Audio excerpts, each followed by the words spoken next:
to start by having you say your name. I'm Dillon Snell. And the 10th Mountain Division unit you served And with? I was in Company L of the 86th Mountain Infantry Regiment. And the dates that you served in the 10th Mountain? I was there from April of 43, an early arrival, until April of 45 when I was wounded. And your highest rank achieved?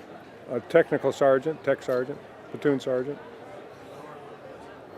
Okay, great. Tell me a little bit about how you knew Stuart Abbott. I knew Stuart Abbott because he also was in Company L, and since we were both tall, when they lined the company up for parades and so forth, I was always next to Stuart since we were both well over 6 feet. And then, of course, I got to know him through the training, a great guy, and just a very dedicated soldier, and would do very well in any occupation. And it's too bad that he was killed. What was it about his personality that stood out or made He him was, different? I thought he was pretty outgoing and a real bright guy, smart guy. He picked up all the Army nomenclatures and so forth very quickly. And a pleasure to be around. Just a nice young man. Do you have a good sense of humor? Yeah, he did. What sort of things could you say that how he handled some of the more difficult training? How did he do it? I think he did very well. He was pretty pragmatic about things, and the sergeant told him to do something, he'd say, yeah, okay, I'll do it, and we'll get on with it. There's no argument or no discussion about it, which is the Army way of doing business, but he took it with his stride and went ahead and did the job, either in training or in a little bit of combat that he had. Do you remember him taking a lot of notes on things? No, I don't. Tell me a little bit about the Mother's Group. Okay, at that time, my parents lived north of Chicago, and there were 5 or 6 10th Mountain youngsters in the Chicago area, from the Chicago area. And I think Mother organized the group. It was Stuart Abbott's mother and Bill Gundell's mother and Ben Duke's mother. And they would keep track of each other's sons and call up, and I think they had a periodic meeting, say once a month. And I always look back on that it must have been very disturbing to the mothers when they heard that Stuart, who was the first one to die, and then several of the rest of us were wounded. So it must have been very traumatic for the mothers to listen to that and know that one of the sons had met with severe misfortune, and yet the other sons were still okay. It was pretty apprehensive for them, pretty difficult. They were great support for each other, weren't they? They were good support for each other, but it must have been very difficult for them to hear the stories and then wonder how their son is doing, because news didn't travel, It took probably 2 weeks to get information back. Bad information. Yeah. Do you want to talk a little bit about the Camp Hale training, what it was like? Yeah. The Camp Hale training was very difficult and very arduous as far as the physical aspect of it goes. Climbing up the mountains, living in the extreme cold weather. We were trained to take care of ourselves very well. And I know that we very seldom had frostbite, which is a common thing in cold weather because the soldiers don't change their socks, for example. The military training was good, but it was better at Camp Swift, that is the actual shooting and moving and communicating that we had to do. Of interest, I stayed in the Army, and the units that I served with in Korea never had any frostbite because I knew how to take care of their shoes, take care of their feet. So that was kind of interesting. Our training was good. It was another thing about it is that the training in the Army is pretty well keyed to the sort of the lowest common denominator. And everybody in the 10th Mountain Division was practically a couple of years of college, so the training went very fast for us. It didn't have to be repeated and repeated and repeated as it does in several other military units. The training was good, arduous, and that's what kept a lot of us alive because of the good training we had and the good discipline. The discipline was very important, of course. When the going got really tough and difficult, what was it you think inside you that kept you going? Taking care of my friend on the right and left. You've heard the story of the band of brothers, and that applies. We were very I don't think we were fighting for the government or fighting against the Germans. We were fighting to keep our unit together and keep as many kids alive as we could. Just the cohesiveness of the unit is key to anything. And it makes a good military unit if everyone can look at their job is to taking care of their buddy. Can you tell me a little bit more about the details in the battle that led up to Stuart's death up to then? No, I can't. I think he was killed early on, wasn't it? Among the first to die in the major operations. So I don't know what happened before then as far as he personally was concerned. Were you part of that operation? I was part of the operation, but I was over on the right side of it, and he was over on the left. So I did not know exactly what happened up there. When you think back on the war, what events really stand out in your mind, whether good or bad, traumatic? Which ones keep coming back to you over the years? Well, when they took Delatracia, which was the last mountain in the Mount Belvedere complex, my platoon was ordered to go forward and occupy a farmhouse out about 300 yards in front of the lines.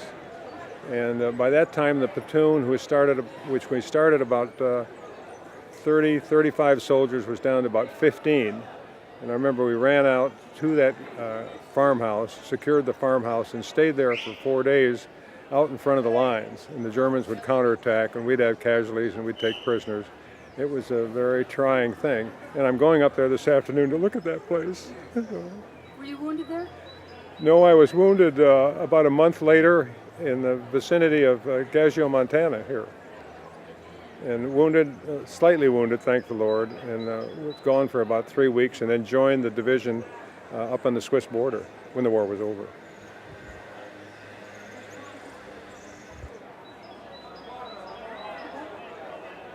What was it that was so difficult about the movement at Mount Delatracia? Well, the other elements of the division attempted to take Mount Delatracia without success, and then our battalion came up and did take Mount Delatracia, and then my unit, who was not involved in actually taking the top of the hill, was ordered out in front. Lots of Germans, a lot of firing. They wanted our little outpost because it would have been an outpost for them also. So they were eager to get involved in that, and that made it difficult for us. What were the specific difficulties? People getting killed and wounded. And at one time we thought we might run out of ammunition because we were way out forward, but fortunately we got some ammunition resupply at night and got a few more people down there, and that helped out. But that was, I guess, the most difficult thing I was involved in this war. Was it the degree of the severity of the German attack? Yeah, and the isolation. You know, we were out there all by ourselves. And I said, gee, there's only about 15 of us. And it was kind of us versus them with no visible support. We were about 300 yards ahead of the friendly forces. And it was pretty isolated, pretty scary. You know, we were only, I think I was 19 years old and I was the acting platoon leader. And we had a difficult time. What were you thinking during that period? How to get the hell out of there. It's probably a common thought. Yeah. No, we knew somebody had come down and give us supplies, and they did at night. We had supplies and ammunition and replacements. A couple of replacements came down. But we were told to hold it, period. You know, hold it and stay there. So I was wondering, well, when are they going to come down and rescue me? I went out of here. Now, I have a question there. It's sort of a technical question, which is, how were you getting your orders at that time? Were they relayed to you by paper, or did you have a radio? The original order was go down and take that hill and stay there. Well, you don't ask too many questions there. Well, I had the last word. I said, yes, sir. You know. And then pretty soon we had a radio which was shot out, and they got another radio down to us. But we didn't need to be told what to do because it was pretty obvious what we had to do. But we did need resupply as to food, water, and ammunition, and hope to get some more people down there. And we got all those over the period of, I think we were there 4 or 5 days. is kind of hairy. I can see that they're moving out. Is there anything else you want to add that you'll say later? Boy, I wish I had said. Well, I think, and you probably heard this before, the quality of the soldiers was in the 10th Mountain was just very, very good. I know that when I joined my platoon as a private, I had had 2 quarters of college at Michigan State, and I was the least educated kid of the platoon, as well as one of the youngest. But in my later Army career, I think sometimes the average education was probably a 10th grade. And here in the 10th Mountain, I would guess it's probably college sophomore, a couple of years in college. And that made all the difference in the world as far as comradeship and getting to know your peers and so forth. And the ease in training, because we didn't have to be told 100 times to do that. So that was an outstanding thing that I still recall after serving almost 30 years in the Army.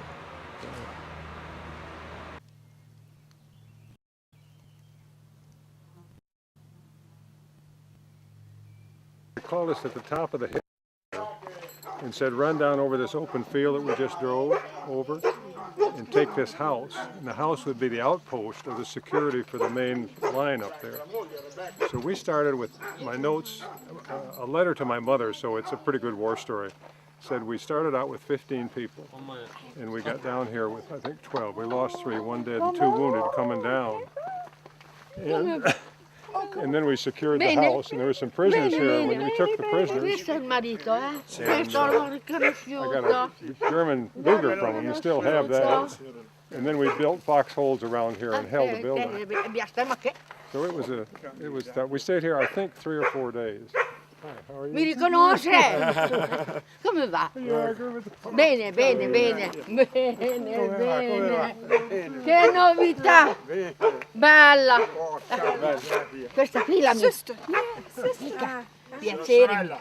La sorella della Rebecca. Ah, sua sorella. Bene, bene, bene. Sì, questa è la moglie di Masha. They remember me. I think she's the dog. When we got here, we secured the ground by having a couple of foxholes dug out here around, so we didn't want to be in the building because we'd shell it. So we spread our few men out around, particularly around this way. And I would guess that we'd been here an hour, hour and a half. This was now by the middle of the afternoon, if I recall. And the Germans attacked with a light force, and we drove them off. We stopped them, and they wounded one of our people, if I recall right. And then I think over the next 4 days, they attacked us 3 or 4 more times. It wasn't a serious attack, because they had a delatration, but they just wanted us to get out of here, because really, as long as we held this hill, they couldn't do anything very seriously up on. As long as we held the house, they couldn't do anything very seriously up on the hill. Where were they physically? Well, they mostly came up from here. See, that's the way they were. The Germans were down there, so they come up where the dog is and came up that trail. And I remember, I guess there's a window on the other side of this little building, and I was standing there one day, and we could see the Germans come up in broad daylight. So we shot at them. And then at night, the other thing was interesting. One of the counterattacks was at night. This was about the 3rd night, and I was exhausted as everybody was. So I said, I'm going in and take a break. You guys watch this stove. I was the acting platoon leader, the boss. So we went in here, went upstairs in a double bed. And they started shelling it again. And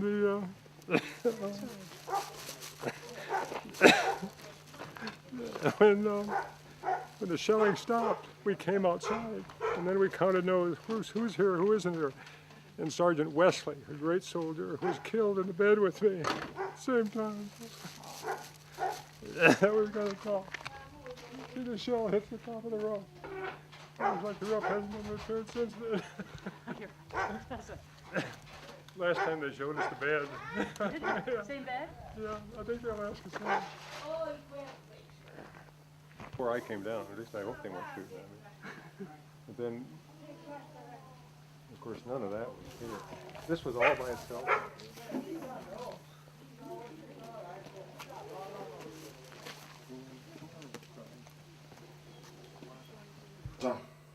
Sarà del 200, 300 anni hanno le vecchie. È lì che sta in piedi per miracolo. 2800 tranquillamente. Le basi sono tutte più vecchie, se ci fai caso sono tutte larghe. Ma Nelle vecchie.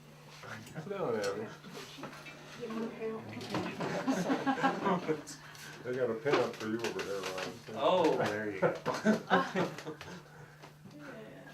This is not local beauty. Castro material? Castro drink? Oh my god. Oh my god. meno che sia a posto, Stiamo lì. sono io. Oh, un po' di red wine. Oh, Lord. Lean forward just a little Le bit. sedie a loro, da mettersi a sedere. Premesso un attimo. Sì, preso.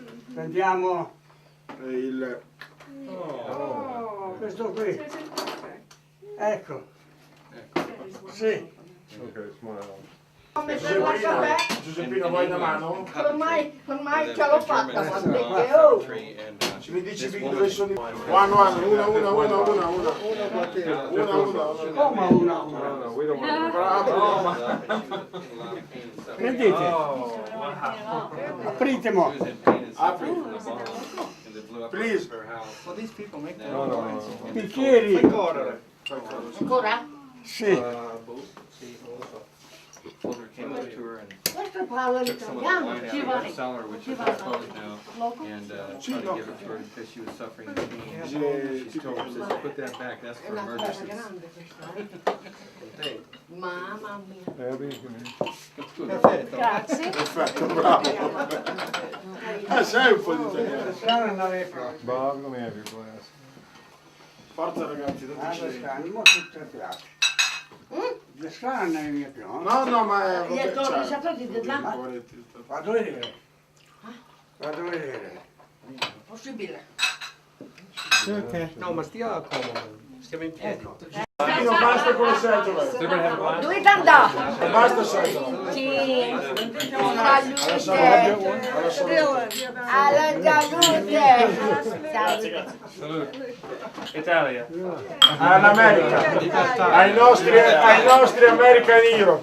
Viva Italia. American Hero. Viva Italia. Abbiamo fatto noi. Abbiamo fatto. company commander would come down here and bring a telephone line and rations and water and ammunition. And then they'd go back up. And then they'd come back down the next night. You know, we had companies, but not very well. But you also capture a lot of prisoners. We captured 4 or 5 prisoners. And then at night we'd move the prisoners and the wounded back up there. Yeah, didn't You you, have to stop at the top of the hill so you can see it from the can you top. see it from your vantage point Yeah. when you were attacking the house? Dad, did you have some radio guys who were running wires killed? Wasn't that in your letter to your mother? Wasn't there a problem trying to That get? might have been. I got the letter. I got that. You might be interested in that. Oh, do you want to review it, maybe? This is the story of it. È la sua storia, mi mandò anche a me, veramente Well, beautiful. it doesn't appear to be, but I should have. Should have left off Should anything. have done more, huh? Oh, okay. The next war I wrote back and said, everything's fine, no problem. The next war. Yeah, he stayed in until he was a colonel. Veramente, come passa veloce. And I didn't tell Becky any of my war stories about 6 anni fa. Vietnam either. I didn't have any of that. No problem. They were, Eh? they were Vuol dire che benign ci siamo letters. tutti, una cosa You're in the buona. Gulf War, he told me. Buonissimo. Well, about the fire base. The Ma- helicopter pilot Yeah. came in, he got him off a fire base, Abby, or he wouldn't be here with Did I us. write that to you? A Ma me è No, una you cosa told it. emozionante. è molto After the emozionante. Gulf Lui War, Porca miseria. he said Molto bello, he was on a molto fire bello. base which was being overrun, and a helicopter pilot came in and got him out of there. Dillon kept telling him to go away, but he I came. didn't, it wasn't very hard to go. Oh, well, anyway, he came in and got him off the fire base. So Dillon, you were in the Gulf War too? No. No, not the Gulf War. the- Vietnam. the Vietnam. Vietnam, and okay, I was Korea. gonna say. I said during the God. Gulf War, there's so much. That'd be more something to have CNN. everybody from World War Brought II. C'è things stato back, very and that was differente, the Vietnam first War, time I'd heard Vietnam anything They say you had a long career there. Colonel retired, huh?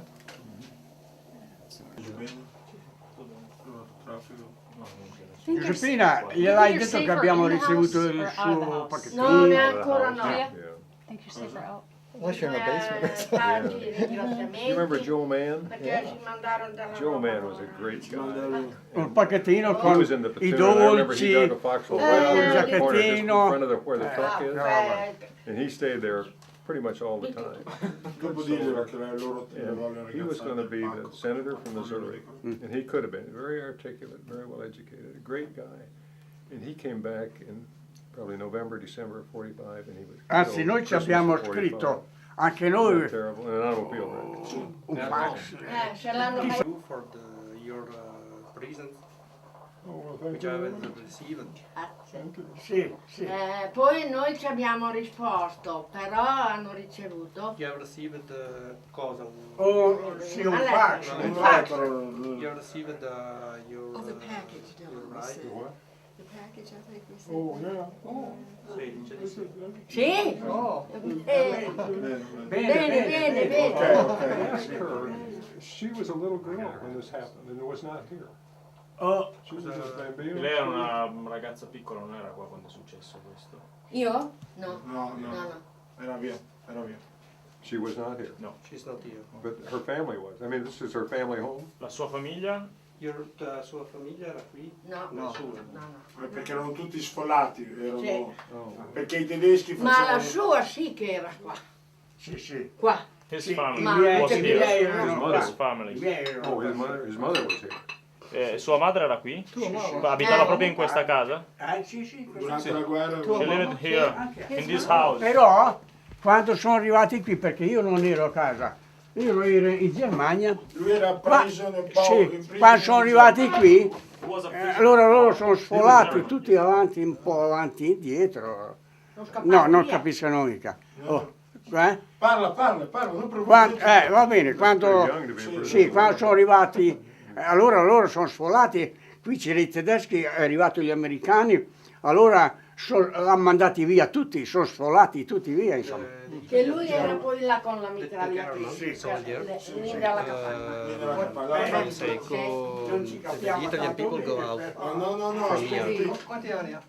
for the government to. Sono vecchio io. Because the Quanti government anni hai? stay in this 80, place. 80. To defend. Oh, he's 80 years old. Sì, Yeah, the sì. Germans were Uguale. here, defending the hill. Yeah. And Uguale the simile. local people. Ah, Io 78. Iaso perciò a casa Only, tua. only the soldier. Right at the I was in L, I thought you were 4 or 5 days after the Regiment.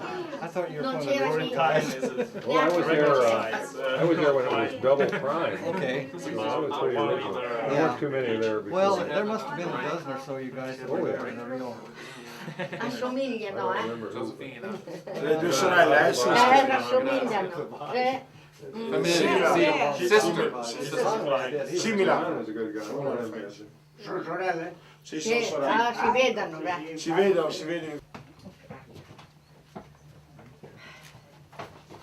Che bello. Must have come in through the. Yeah, look at the view. È sempre uguale. Qui è sempre uguale. So the well, what was the roof blown off partly? Well, the best I can recollection, this might not have been here open. Anyway, a round came and hit the roof and down and killed the guy. Oh right, okay. And that was, and of course, I didn't know it until. You woke up and he was dead. Yeah, well, I ran downstairs and we took a head count and said, hey, where's Lou Wesley? And somebody said, oh, he's upstairs sacking out with you. Daddy, you didn't hear the round hit? Evidently not. I was sound asleep. Guys were exhausted anyway. Uguale a prima. Quando c'era la guerra. Era sempre quella. Lay down in the bed. You want to lay down for a while?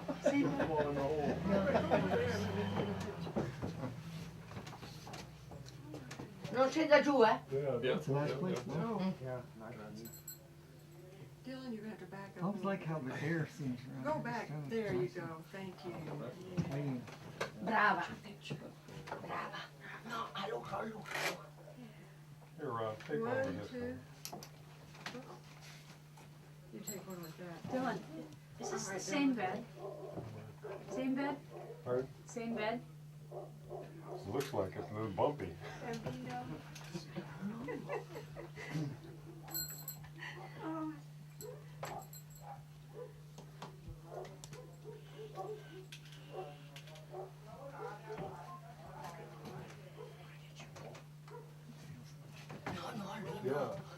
Voi.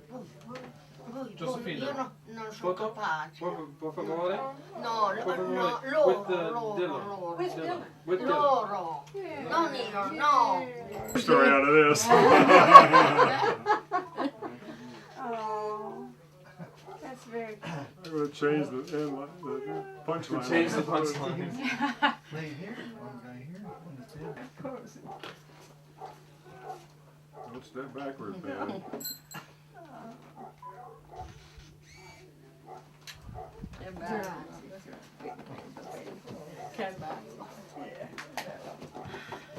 Che emozione. Che emozione. Oh.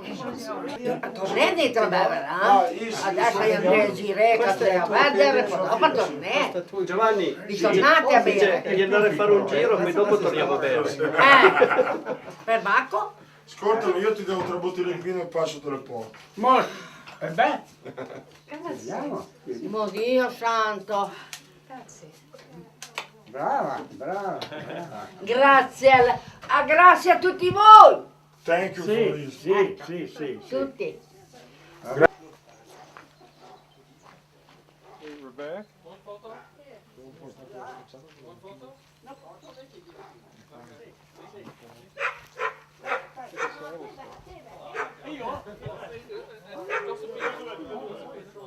Oh my goodness, Dillon. He's got all kinds of Well, all sorts of horse stuff. My wife's a horse nut, so. Oh, I must Sì. I feel like a movie star. Paparazzi. Gina Lollobrigida.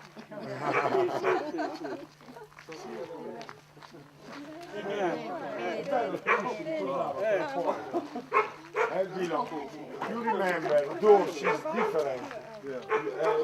Speak to me, doors is different. One door is closer. Remember. Because there's so much horse equipment. Ecco. Bella, bella.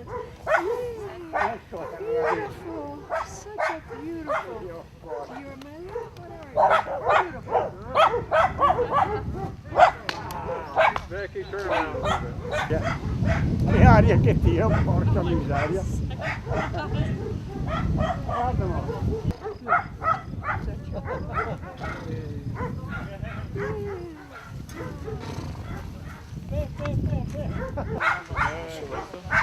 How do they grow there? Farming for storage, cioè allevamento, cow. We had taken Della Francia, which is the hill behind us here, and the captain called me up from a reserve position and said, I want you to go down there and take that barn right down there, that farmhouse. And he pointed to it and told me that they were going to support me with fire from the main line out here, where I&K Company were. And I thought, God, we'll never make it across that open field. But I had the last word. I said, yes, sir. And we got our platoon, then about 15 men, and ran down here as fast as we could to take the barn, take the farmhouse. And I'm a little disoriented as to exactly where that happened. My recollection is that it was a longer run, but this was what, 200 yards, 300 yards down there? So maybe that's about right, because that's what my book says, 300-400 yards. So he might have given the instructions here on that little knoll and got me down there. That's where we stayed. Pardon? How long did it take you? Well, 10 seconds for 100 yards, probably a couple of minutes. But we lost some people coming down there, I remember that. And I suppose the Germans were right there where the woods are now. But it's... Were the Germans actually in that farmhouse?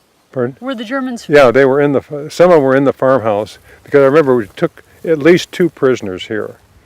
And then we had prisoners and the wounded, so we had to get them out. And then we stayed 3 or 4 more days out here. But it's a little... How many people were killed or wounded going down? Well, I don't think we killed a German, because I can't remember that. We injured a couple of Germans, and we had at least 1 soldier was killed on this running down there, and maybe 2 were injured. But what was it about this farmhouse that was advantageous to... Well, it was an outpost. The Germans had to take that farmhouse before they could really take this hill, because we were down there, and from there we could direct artillery fire and machine gun fire on their backs as they came up. So it's just good military tactics to have an outpost in front of the main line, and we were it. Now we're still at the top of We're still at the top of Delatracia, and the main forces were back behind us there. And your division took this mountain, is that correct? Yeah, the battalion, our 3rd Battalion of the 86th Infantry took Delatracia, which, as you can see, is the last big mountain before the Po Valley. The Po Valley is way out there. So this was a key hill that we took and held. If I knew it, that's Sassamalori and Rufino and Sassamalori 913 and all that. Well, then Castellano and then Torriusi. Yeah. So that was where the heaviest fighting was, wasn't it? From here on out. Well, yeah, I don't think it was terribly a lot of casualties from here down to Castellano, but then the 14th we didn't have much problem because we were in reserve for the first day, so we kind of took off down toward the 2nd and 3rd days were kind of rough. Yeah, well, I didn't last that long. So. We sure got the view. Yep. I wonder if I appreciated it then. Running across this open field was pretty hairy. See, there was no vegetation. It was winter, so there was none of this high grass. And we might have run across this field, or it might have been another immediate location. I can't quite place it. But anyway, I know we ran across an open field to get down there, which was pretty scary. But then this was called Filicari in those days. Yeah, Filicari in those days, yeah. Ben Duke and I were down here. Uh-huh. Got to tell Maud that. Ben Duke was with you? Yeah. Through this action? Oh, yeah. Of course, he became very famous after the war. He was the only guy, non-Gates person that became president of Gates River. That's it. This is Dillon Snell, continued. You're going to have to back up just a bit, Abbie. Me? That's good. This is a continuation of Dillon Snell, 86L. Can you tell me a little bit about John Winchester? John Winchester was a great soldier, wonderfully physically fit and well coordinated. And I remember John was a good leader, set the examples on everything we did, and he was particularly good as an instructor in bayonet and close combat exercises. He was very agile, very well coordinated, and he could handle that bayonet with great dexterity. A fine, outstanding young man, and I understand he went to B Company and was very highly decorated in B Company with 2 silver stars. And I don't know whether the story's right, but one of the stories is that he got in a dugout with 2 Germans and killed them with his bayonet, which is very much like John Winchester would do. He was very aggressive and a great example of a Native American doing his job for the United States. Do you think his history as a Native American somehow better prepared him? Well, I don't know. He came from a little town in Michigan, Dowagiac, Michigan, and I would guess he wasn't too familiar with the Native American culture down there, in contrast to being out in the plains someplace and in an Indian reservation. But he was certainly an all-American youngster and did a great job as a soldier. What do you remember about John over at Camp Hale? Well, that's where we were associated with John mostly in the training exercise. And there's a wonderful picture of the L Company sergeants, of which John Winchester was foremost, and then I was there too. And that was probably taken when we were taking a break from bayonet training or close combat training. of which he was an excellent instructor in. Great guy, good leader. He was a technical sergeant, as a platoon leader, and had a little trouble and got busted and sent up to B Company, where he immediately regained his rank here in Italy, and went on and he attended Michigan State for a while, I believe, and wanted to be a Michigan State highway patrolman. I don't know what happened to him. What was his indiscretion that got him busted back to being a private again? He tried to send some weapons back to the States, maybe back to the Indian reservation, I don't know. And they caught him, and that was strictly a no-no, you know. I don't know what he was sending, probably a machine gun or a pistol or something. Why don't you talk a little bit about casualties? The casualties, when you see the statistics on casualties, they're a little deceptive. The casualties are almost always taken from the youngsters in the infantry platoons and the infantry companies. You read about 900 casualties, 950 casualties taken by the 10th Mountain Division. At least 80% of those was taken by those youngsters in the rifle platoons. The artillery had some casualties, the engineers had a very few, the Signal Corps probably had nothing, the headquarters companies had very few, and even the heavy weapons companies had very few. The casualties are all taken by those young soldiers, in our case 18 to 20 years old, that meet the enemy and go in and fight with rifles and carbines at close range, grenades at close range. You know, you can only throw a grenade, 20 yards or so, and the bayonet. And those are the youngsters that take the casualties. And if you look at the statistics, you'll find that about, I think it's 77% of the casualties in the 10th Mountain Division were taken from those 27 rifle companies in the division. Now the medics had a bunch of casualties, 40 I believe, because they were right there with the soldiers, with the infantry soldiers. So they took some casualties. The artillery take casualties because they have forward observers up with the rifle companies, adjusting fire and things like that. But the casualties are, the brunt of the casualties in the war are the youngsters that are down there in the trenches, fighting at close range, doing their thing. And that's a tragedy, so don't grow up to be an infantry soldier. Tell me a little bit about Ben Duke. Ben Duke was really my best friend from April 45 to April 43 to April 45. A great guy, obviously very bright, well educated. I believe he was a Williams College graduate when he was in the Army. We met because we came into L Company and ended up in the same platoon at the same time in mid-April of 43, I believe it was, 43. He helped me along, and anytime I had a problem or needed a little counseling or a little cheering up, I came to Ben and say, hey, look, what about this? And he'd say, don't worry about it.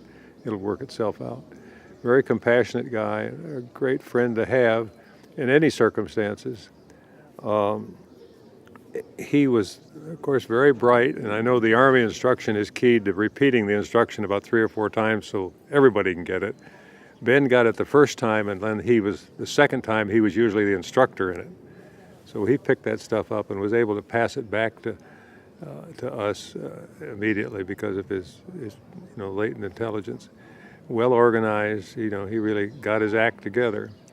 In Italy, we shared foxholes, and he was so supportive of what we all did. He knew what to do. He was a good warrior. He saw the problem and went out to solve it. And a fine young man that, of course, we knew he was destined to do great things in the Army because he had the education and the intelligence, the competency and the confidence to go ahead and be an outstanding citizen. And I guess he did. He did very well. Ben, in many ways, was my mentor. And if I had a problem, I'd go to Ben and he'd solve it, or he would speak for me and with the company commander or the platoon leader. So he was a great guy to have around. I really enjoyed being with Ben. Good. All right. Sure he was there, but I hate to say he was there when he might not have been there. Oh, okay. But no, yeah, I'll say something about that because I guess when you get down to it. You just tell me where to go. You get down to it, nobody can check up on this one. Okay,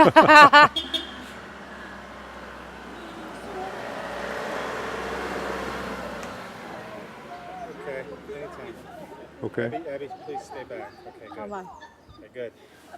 Okay, Ben and I, of course, ended up in the same platoon in Italy, 2nd Platoon of Company L of the 86th Mountain Infantry Regiment. And we had one very harrowing experience in a little farmhouse called Felicari, which was just in front of Delatracia, which was one of the division main objectives.